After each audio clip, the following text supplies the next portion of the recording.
सबको प्रभु यीशु मसीह के नाम से जय मसीह।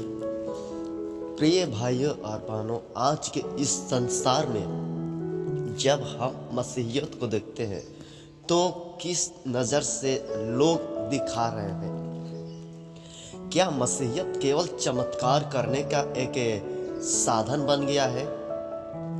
क्या क्रिश्चियनिटी एक मतलब कि झूठी बातों को लेकर आगे की ओर बढ़ रहा है, या प्रभु यीशु मसीह के दिए हुए सिद्धांत, प्रभु यीशु मसीह के दिए हुए शिक्षा, प्रभु यीशु मसीह के दिए हुए उपदेश को लेकर, आज्ञा को लेकर बढ़ रहा है? प्रभु यीशु मसीह ने कहा था, बहुत से लोग कहेंगे कि प्रभु हमने क्या तेरे नाम से चमत्कार नहीं किए थे? क्या तेरे नाम से हमने भूत नहीं भगाए थे, चंगाई नहीं किए थे, बपतिस्मा नहीं दिए थे? परंतु प्रभु उनसे खुल कर ये कहेगा, हे कुकर्म करने वालों, मुझसे दूर हो जाओ। प्रियो, देखिए, परमेश्वर का स्पष्ट रूप से इच्छा ये है कि हम चमत्कार के पीछे नहीं, परंतु चमत्कार करने वाले मसीहा के पीछे, परमेश्वर के पीछे, पवित्र आत्मा के लालसा में बढ़ते रहें।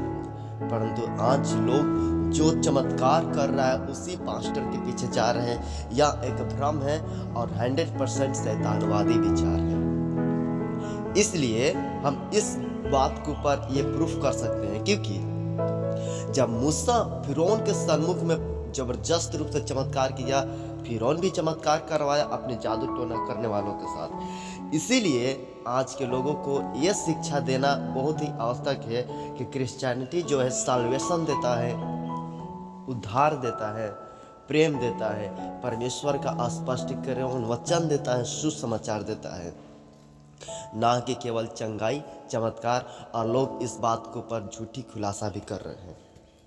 इसलिए प्रियो, हमें चमत्कार के ऊपर नहीं, परंतु चमत्कार करने वाला परमेश्वर का जो वचन दिया गया है उसके ऊपर काफ़ी ज़्यादा फोकस करने की आवश्यकता है। उस वचन को प्रचार करने की आवश्यकता है। यदि हम केवल चंगाई और चमत्कार को एक साधन बनाएंगे तो इससे परमेश्वर का राज्य बिखरने और टूटने का ज़्यादा से ज़्यादा संभावना होती है। परंतु जब लोगों के अंदर विश्वास के बीज बोया जाता है, वचन की गहराई डाला जाता है और सच्चाई का वचन डाला जाता है, तो वो जीवन भर और आने वाले पीढ़ी तक सही साबित होगा। इसलिए चंगाई और चमत्कार को छोड़कर हमें परमेश्वर में सही दृष्टिकोण, सही विचार रखने की आवश्यकता है। यदि हम इस प्रकार के शैतानवादी विचार को लेकर चलेंगे प्रभु में, तो हो सकता है कि प्रभु यीशु मसीह आने का समय वो कह सकता है कि हे कुकर्म करने वालों, मैं तुम्हें कभी नहीं जानता और तुम यहाँ से चले जाओ। इसलिए विश्वास योग्य दास कौन है? वो है जो परमेश्वर के वचन के सिद्धांत पर चलता है, वचन के खराई पर चलता है, वचन पर टिका रहता है। और वही तो बुद्धिमान व्यक्ति है जिसे प्रभु यीशु मसीह मत्ती 7 अध्याय में तारीफ कर रहा है, 8 अध्याय में। और प्रभु यीशु मसीह कह रहे कि जो मेरे वचन को सुनता है, पालन करता है, उन पर चलता है, वो बुद्धिमान पुरुष है। और वो उसका नेव चट्टान पर है, प्रभु यीशु मसीह पर है। और वो चट्टान हमारा मसीहा है जो आत्मिक रीति से आत्मिक जल पिलाता है।